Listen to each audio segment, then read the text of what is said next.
বিসমিল্লাহির রহমানির রহিম নাহমাদুহু ওয়া নুসাল্লি আলা রাসূলিহিল কারীম আম্মা বা'দ। আজকে সংক্ষিপ্ত একটি ভিডিও নিয়ে আপনাদের সম্মুখে হাজির হয়েছি। ভিডিও এর বিষয় হলো সিলেটের প্রথিতযশা আলেমে দ্বীন আল্লামা ফয়েজ আহমদ কানাইঘাটি রাহমাতুল্লাহি আলাইহি এর তাহকিক হলো ইসলামী রাষ্ট্র প্রতিষ্ঠা করা আদিষ্ট নয় বরং প্রতিশ্রুত। এই কথাটি সঠিক কিনা এ বিষয়ে কথা বলবো ইনশাআল্লাহ। ওয়া মা তৌফিকি ইল্লা বিল্লাহ আলাইহি তাওয়াক্কালতু ওয়া ইলাইহি উনীব। উনার তাহকিক হলো ইসলামী রাষ্ট্র প্রতিষ্ঠা করা এটা আদিষ্ট বিষয় নয়, অর্থাৎ ইহার আদেশ শরীয়তের মধ্যে আসে নাই, বরং ইহা প্রতিশ্রুত। আল্লাহ তাআলার ওয়াদা। এটা মুসলমানরা প্রতিষ্ঠা করা জরুরি নয় এবং মুসলমানদেরকে আল্লাহ তাআলা ইহা প্রতিষ্ঠা করার ক্ষেত্রে আদেশও করেন নাই। এই কথাটি কুরআন, হাদিস, ফিকহ, ফতোয়া, উসুলে ফতোয়া, উসুলুল ফিকহি এগুলোর বিপরীত।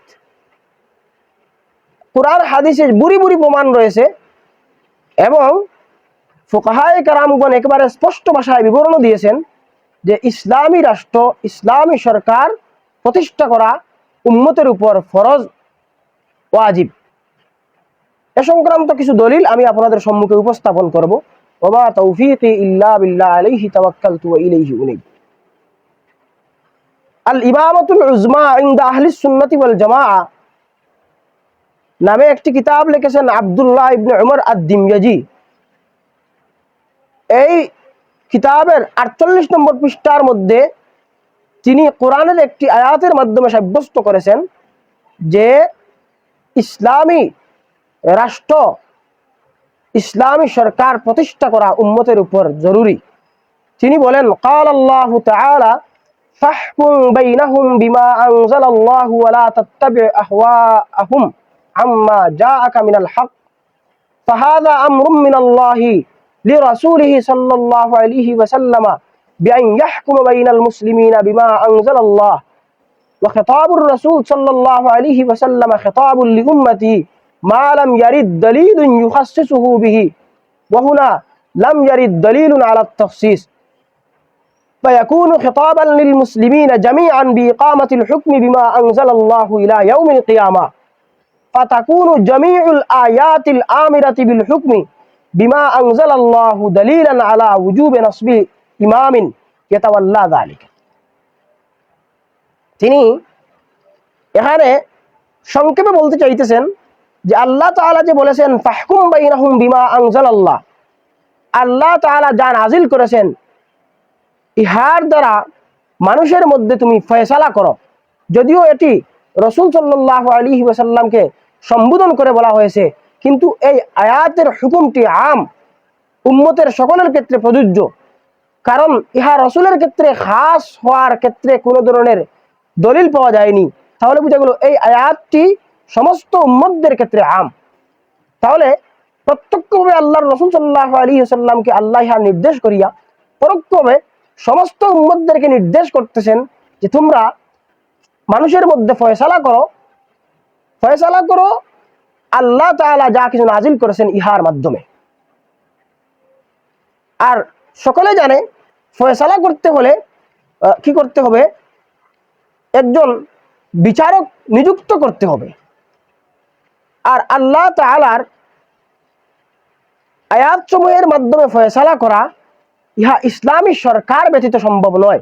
সুতরাং ফাতাকুনু জামিউল আয়াতিল আমিরাতি বিল হুকমি বিমা আনজালাল্লাহু দালিলান আলা উজুবি নাসবি ইমামিন ইয়াতাওয়াল্লা যালিকা।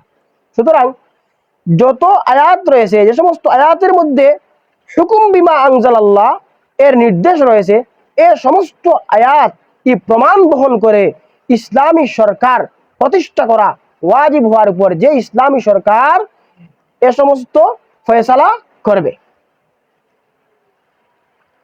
কুরআন থেকে একটি দলিল এখানে পেশ করা হলো। ফুকাহায়ে কেরামের বক্তব্য এখানে একেবারে স্পষ্ট।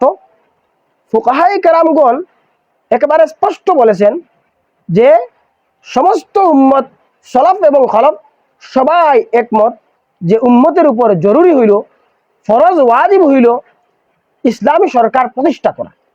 দেখেন قال النووي رحمه الله تعالى أجمعوا على أن يجب على المسلمين نصب خليفة শরহ মুসলিম নতুন চেপে আসছে যেগুলো, এর 12 খণ্ডের 205 নম্বর পৃষ্ঠার মধ্যে উল্লেখ রয়েছে। ইমাম নববী রহমতুল্লাহ আলী বলতেছেন যে উম্মতের ইজমা হয়ে গেছে এ ব্যাপারে, সমস্ত উম্মত ঐক্যমত যে মুসলমানদের উপর ওয়াজিব হলো ইসলামী সরকার তথা খলিফা নিযুক্ত করা। খলিফা নিযুক্ত করা সমস্ত মুসলমানদের উপর ওয়াজিব। قال ابن خلدون نصب الإمام واجب وقد عرف وجوبه في الشرع بإجماع الصحابة والتابعين। দেখেন তারিখে ইবনে খালদুন 1 নম্বর খণ্ডের 239 নম্বর পৃষ্ঠার মধ্যে বলতেছেন ইমাম ইবনে খালদুন রহমতুল্লাহ আলাইহি যে ইসলামী সরকার তথা খলিফা নিযুক্ত করা উম্মতের উপর ওয়াজিব। ইহার ওয়াজিব হওয়া শরীয়ত দ্বারা প্রমাণিত, ইজমায়ে সাহাবা এবং তাবেঈনদের ঐক্যমতে প্রমাণিত। قال رشيد رضا أجمع سلف الأمة وأهل السنة وجمهور الطوائف الأخرى على أن نصب الإمام أي توليته على المسلمين واجب على المسلمين। আল্লামা রশিদ রেজা রাহিমাহুল্লাহ উনার তদীয় গ্রন্থ আল খিলাফা এর 18 নম্বর পৃষ্ঠার মধ্যে ইহা উল্লেখ করেছেন যে উম্মতের পূর্বসূরিগণ এবং আহলুস সুন্নাত ওয়াল জামাতের সমস্ত উলামায়ে কেরাম এবং আহলুস সুন্নাত ওয়াল জামাত ব্যতীত অন্যান্য সমস্ত মানুষেরা কি হয়ে গেছেন, ঐক্যমতে পৌঁছে গেছেন, একমত হয়ে গেছেন, তাদের ইজমা সংগঠিত হয়ে গেছে যে ইমাম নিযুক্ত করা, মুসলমানদের উপর ইমাম নিযুক্ত করা এটা মুসলমানদের উপর ওয়াজিব। তাহলে কি বোঝা গেল, ইসলামী সরকার খলিফা নিযুক্ত করা ওয়াজিব একটি বিষয়। তাহলে ইমাম নিযুক্ত করা, খলিফা নিযুক্ত করা, ইসলামী সরকার প্রতিষ্ঠা করা যদি উম্মতের উপর ওয়াজিব হয়, তাহলে এটি ইসলামী সরকার প্রতিষ্ঠা করা এটা আদিষ্ট না, এটা কিভাবে বলা যেতে পারে? এটি তো আদিষ্ট হওয়ার কারণেই ইহাকে ওয়াজিব বলা হইতেছে। ওয়াজিব কাকে বলা হয়? ওয়াজিব কি শরীয়তের আদেশ না? এটা তো অবশ্যই শরীয়তের আদেশ। শরীয়তের আদেশ হওয়ার কারণে তো উম্মতের উপর ওয়াজিব হয়েছে। শরীয়তের আদেশ যদি না হইতো তাহলে উম্মতের উপরে জিনিসটি ওয়াজিব কিভাবে হয়? ইসলামী সরকার প্রতিষ্ঠা করা এটা ওয়াজিব হওয়ার কারণেই বোঝা গেল যে ইসলামী রাষ্ট্র প্রতিষ্ঠা করা এটা উম্মতের উপর আদিষ্ট। এটা আদিষ্ট নয়, এটা কিভাবে বলা যেতে পারে? দেখেন قال আবু আমরিন الداني رحمه الله إقامة الإمام مع القدرة والإمكان فرض على الأمة لا يسعهم جهله والتخلف عنه وفرض إقامته من فروض الكفاية فإذا قام به البعض سقط عن الباقين كفرض الجهاد والصلاة على الجنائز। الرسالة الوافية لمذهب أهل السنة في الاعتقادات وأصول الدين এই কিতাবের 239 নম্বর পৃষ্ঠা থেকে 242 নম্বর পৃষ্ঠা পর্যন্ত ইমাম আবু আমরিন দানি রাহিমাহুল্লাহ এর বক্তব্য নকল করা হয়েছে। সেখানে তিনি বলতেছেন যে সম্ভাবনা এবং শক্তি সামর্থ্য থাকার ক্ষেত্রে ইসলামী সরকার প্রতিষ্ঠা করা উম্মতের উপর ফরজ। লা ইয়াসাহুম জাহলুহু, ইহা এক্ষেত্রে না জানা থাকা, এ সম্পর্কে জাহিল থাকা কোনো ব্যক্তির অবকাশ নেই। জাহিল থাকার অবকাশ উম্মতের কোনো ব্যক্তির নেই এবং ইহা প্রতিষ্ঠা করার ক্ষেত্রে পিছপা হওয়ার অবকাশ কোনো ব্যক্তিকে দেওয়া হয় নাই। ওয়ালা ইয়াসাহুম কি আত-তাখাল্লুফু আনহু, উম্মতের কোনো ব্যক্তি ইকামতে খেলাফত তথা ইসলামী সরকার প্রতিষ্ঠা করতে পিছপা হওয়ার কোনো অধিকার নেই, এখানে অবকাশ দেওয়া হয় নাই। এবং ইসলামী সরকার প্রতিষ্ঠা করা ফরজে কিফায়া এর অন্তর্ভুক্ত, অর্থাৎ কিছু মানুষ যদি ইসলামী সরকার প্রতিষ্ঠা করে ফেলে তাহলে অন্যান্য উম্মতগণ গুনাহ থেকে বেঁচে যাইবে। দেখেন এখানে তুলনা করা হইতেছে কাফরজিল জিহাদ, জিহাদ এর ফরজ হওয়ার মতো, জিহাদের ফরজিয়তের মতো ইসলামী সরকার প্রতিষ্ঠা করা জরুরি। তাহলে কি বোঝা গেল? এটা শরীয়তের আদেশ না। ইসলামী সরকার প্রতিষ্ঠা করা শরীয়তের আদেশ না হইলে সেটা জিহাদ এর মতো, জিহাদ এর ফরজিয়তের মতো ফরজ কিভাবে হয়? আরে ভাই, যে জিনিসটি ফরজ এটি শরীয়তের আদেশ না। ইসলামী সরকার বারংবার ফুকাহায়ে কেরাম বলতেছেন ইসলামী সরকার প্রতিষ্ঠা করা এটা ফরজ বিষয়। তাহলে বোঝা গেল ইসলামী সরকার প্রতিষ্ঠা করা ফরজ বিষয়, এটা শরীয়তের আদেশ। তাহলে এটা আদিষ্ট না হয় কিভাবে, সেটা তো আমার বুঝে আসে না। এটা তো একটা হাস্যকর কথা। দেখেন আরো কত একটি দলিল দিতেছি। আলা আবু ইয়ালা নসবাতুল ইমামে ওয়াজিবাতুন আল আহকামুস সুলতানিয়া এর 19 নম্বর পৃষ্ঠার মধ্যে এটি রয়েছে। আল জুয়াইনি নসবুল ইমাম ইনদাল ইমকানে ওয়াজিবুন। রিয়াসুল উলুমের 22 নম্বর পৃষ্ঠার মধ্যে ইমাম জুয়াইনি রহমতুল্লাহি আলাইহি বলেছেন যে সম্ভাবনার ক্ষেত্রে সম্ভাবনা থাকলে ইমামকে প্রতিষ্ঠা করা, ইমামকে নিযুক্ত করা, ইসলামী সরকারকে নিযুক্ত করা ওয়াজিব, উম্মতের উপর এটা ওয়াজিব। যেটি শরীয়তে ওয়াজিব, এটা আদিষ্ট না কিভাবে বলা যেতে পারে? ইসলামী সরকার প্রতিষ্ঠা করা এটা ওয়াজিব বিষয়, শরীয়তের ওয়াজিব একটি বিষয়। তাহলে বোঝা গেল শরীয়তে নির্দেশ আসছে ইসলামী সরকার প্রতিষ্ঠা করা এটা আদিষ্ট বিষয়। قال الغزالي رحمه الله بيان وجوب نصب الإمام ولا ينبغي أن تظن أن وجوب ذلك مأخوذ من العقل فإنا بينا أن الوجوب يؤخذ من الشرع وأنه لا يحصل نظام الدين إلا بإمام مطاع। الاقتصاد في الاعتقاد 127 নম্বর পৃষ্ঠার মধ্যে ইমাম গাজালি রহমতুল্লাহ আলাইহির বক্তব্য। তিনি বলেন তুমি এটা ধারণা করবে না যে ইসলামী সরকার প্রতিষ্ঠা করা, নিযুক্ত করা এটার ওয়াজিব সাব্যস্ত হয়েছে জ্ঞান ভিত্তিক তথা কিয়াসের মাধ্যমে, এটা মনে করবে না। বরং এটা আমরা দেখিয়ে দিয়েছি যে এটার ওয়াজিব সাব্যস্ত হওয়া এটি শরীয়তের দলিলের মাধ্যমে প্রমাণিত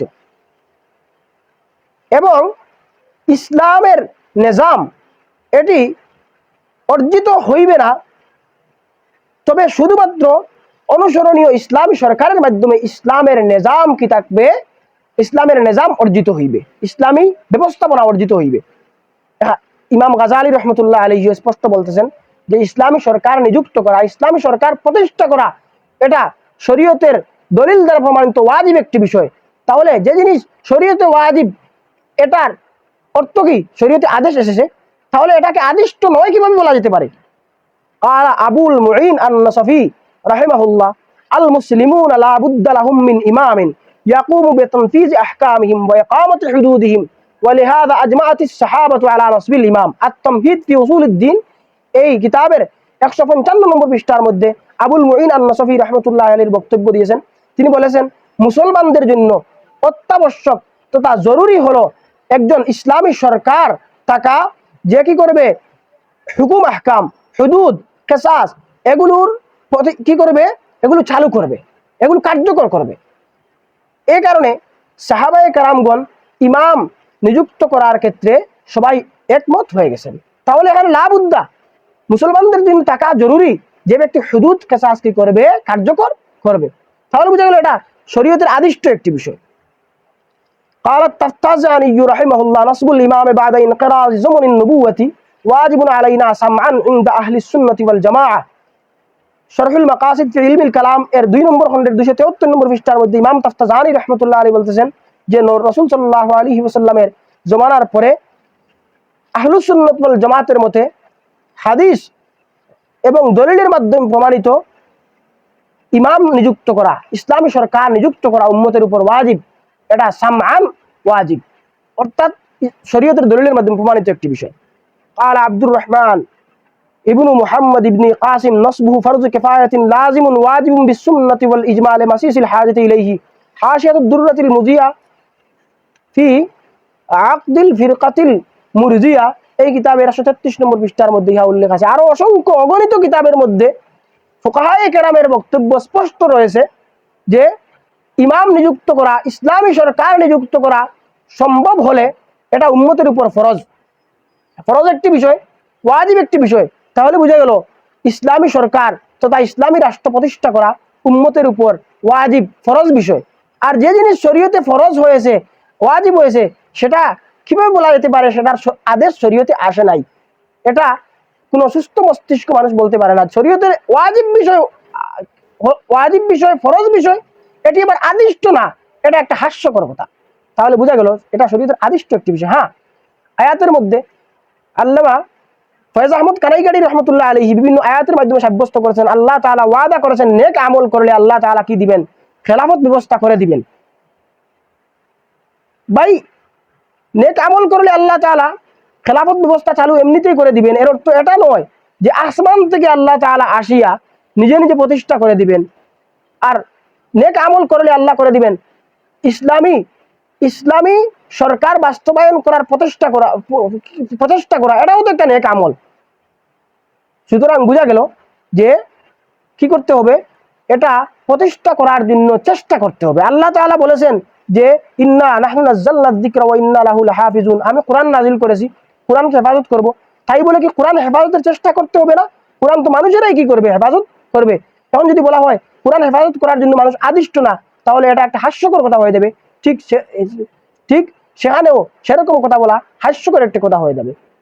সংক্ষিপ্ত কথা হলো, আল্লাহ তাআলার কিতাবের উপর আমল করে চললে আল্লাহ তাআলা কি করবেন, কি খেলাফত ব্যবস্থা দিয়ে দিবেন। এর দ্বারা উদ্দেশ্য হলো যে যদি ইসলামী অনুশাসন মেনে ইসলামী হুকুমত প্রতিষ্ঠা করার আন্দোলন করা হয়, তাহলে আল্লাহ তাআলা কি দিবেন, খেলাফত ব্যবস্থা চালু করে দিবেন। বুঝা গেল কি করতে হবে, অবশ্যই এটার জন্য প্রচেষ্টা করতে হবে এবং এটা উম্মতের উপর আদিষ্টও বটে। আল্লাহ তাআলা আমাদেরকে বুঝার তৌফিক দান করুক। ওয়া আখিরু দাওয়ানা আলহামদুলিল্লাহি রাব্বিল আলামিন। কতক্ষণ হয়েছে?